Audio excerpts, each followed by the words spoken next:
Borut Popenko je slikar, ki izredno obvladuje osnovne slikarske elemente. To so barva, razmerje med njimi, kompozicija, tudi linija in pa tisto temeljno, kar je slikarsko, in to je iluzija prostora.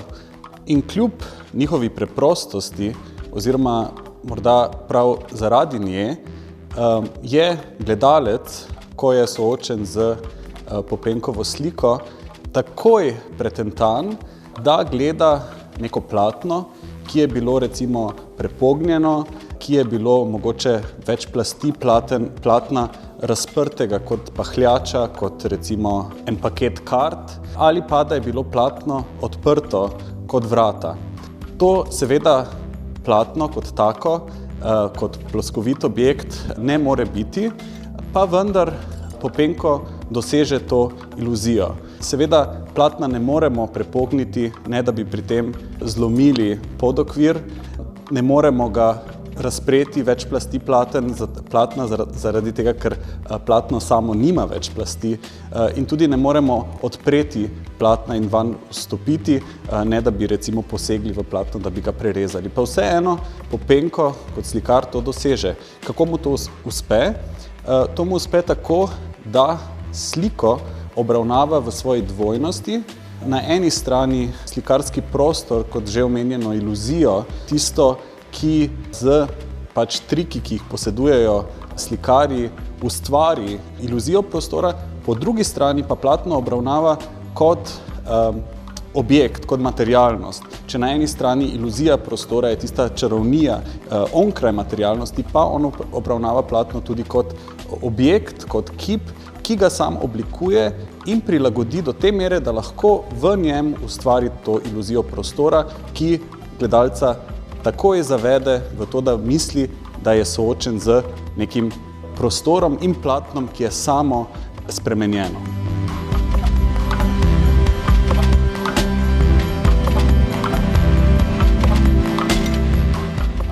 Tu v galeriji predstavljamo razstavo odpiranja. To je sad nekaj letnega polpreteklega dela, kjer so združeni mogoče trije ciklusi, s katerimi sem začel nekje z manjšimi formati, kateri sem imenoval prelomi. Za te prelome je značilno prelamljanje dveh slikarskih ploskev. Seveda sem potem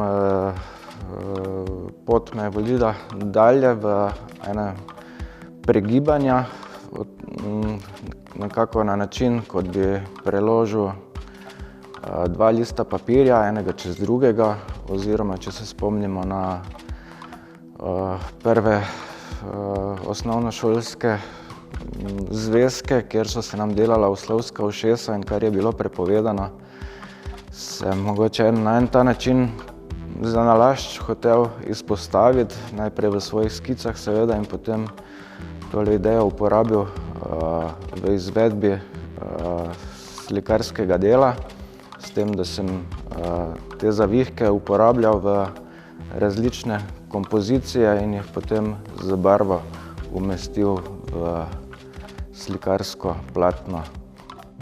Še en tretji cikel, ki se pojavlja tukaj na tej razstavi, so pa odpiranja, kar zajema tudi naslov razstave. Za ta odpiranja so pa značilne mogoče malo več različnih uporab barv, kajti za prejšnja dva omenjena uporabljam samo eno tonirano barvo ali največ dve barvi. V teh odpiranjih pa se na način nekih odpiranj vrat ali pa oken uporabljajo kontrastne barve, na primer s tem, da se uporabi ozadje in pa mogoče neka krila, ki nas povlečejo v neko navidezno perspektivo. Ta serija platen, ta serija slik, ki je nastajala v zadnjem obdobju, zadnjih 5 let, to je obdobje, ki je bilo zaznamovano z nekim stanjem zaprtosti, z izolacijo, in ta platna so ravno obratno od tega.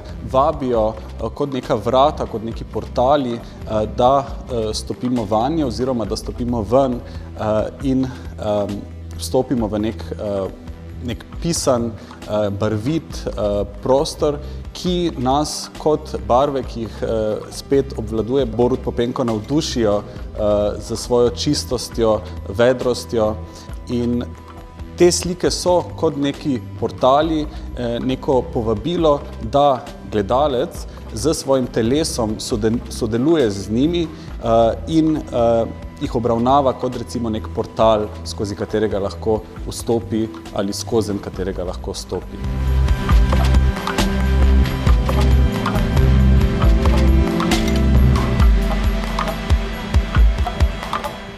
Zanimiv je proces, s katerim Popenko pride do svojih platen. Namreč ta proces je zelo igriv in zanimivo je, da je zelo raznolik. V bistvu gre za eksperimentiranje. V njegovem studio je pravzaprav postlan z ostanki teh eksperimentov in to je vse od recimo barvnih papirjev, ki jih Popenko pred seboj postavlja v kompozicije, išče pravo razmerje, si jih nekako projicira vizualno na steno, potem recimo odpadni papir, reklamni papir, na katerega z akrilom ustvarja barvne ploskve in jih potem preloži, da pride do teh rezultatov. Potem tudi recimo makete, male makete, ki jih potem z črtno risbo preriše na papir in ustvari to iluzijo prostora. In pa zanimivo tudi recimo računalniški programi, najbolj osnoven program Paint, slikar Microsoftov, kjer on spet kombinira barve, da pride do tega. Ko pa je enkrat ta kompozicija postavljena, več ni prostora za igro, namreč od tam naprej mora biti zelo natančen, od tega, da oblikuje platno točno tako, ki bo potem nekako podpora tej iluziji, in pa potem napenjanje platna, grundiranje, slikanja, kjer te zelo čiste barve večkrat preslika, da ustvari tudi globino v njih, da potem končno pridemo do tega na videz zelo preprostega rezultata.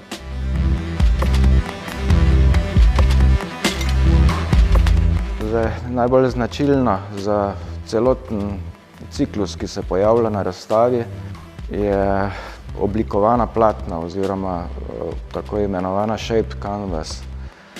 Se pravi, v vsakemu likovnemu delu se že v začetku z neko konstruktivistično risbo iščem neko idejo tega minimalnega izraza, da se spodbudi neka ploskev, ki skoči naprej oziroma nazaj in se s tem postavi neka navidezna perspektiva prostora. Ker pa ne želim nekih odvečnih vogalov, kakor bi se pojavljali mogoče v štirioglatem platnu, jih namensko eliminiram, zato v bistvu na ta način prilagajam podokvir slikarskega platna. Spravi, za neko osnovno idejo, skico, ki se v začetku pojavi v neki črtni risbi, sledi proces nekega mizarskega ustvarjanja, s tem, da se začne žagati tele podokvirja in sestavljati neke celote, ki so že v bistvu načrtno prilagojeni neki končni podobi. Sledi seveda klasično napenjanje in grundiranje platna. Ko je pa ta proces zaključen, se pa začne pravo slikarsko delo, se pravi prvi nanosi barve, iskanje kompozicije, ki se seveda lahko od prvotnega ideje in namena prilagaja in spreminja. Saj s tole neko intuitivnimi nanosi barve se potem prilagajam neki končni podobi in iskanju neke harmonije. Seveda vsaka forma, vsak format izžareva neko svojo barvno zahtevo oziroma afiniteto do tega formata. Tako se začne potem iskanje nekih tonskih nanosov, ki seveda se plastijo z slikarskim delom, sploh pa z pojavljanjem dveh, treh ploskev se pa potem išče ta tonaliteta, harmonija v odnosu do samega formata, v odnosu do pogovarjanja barv in v končni fazi tudi v odnosu do same stene.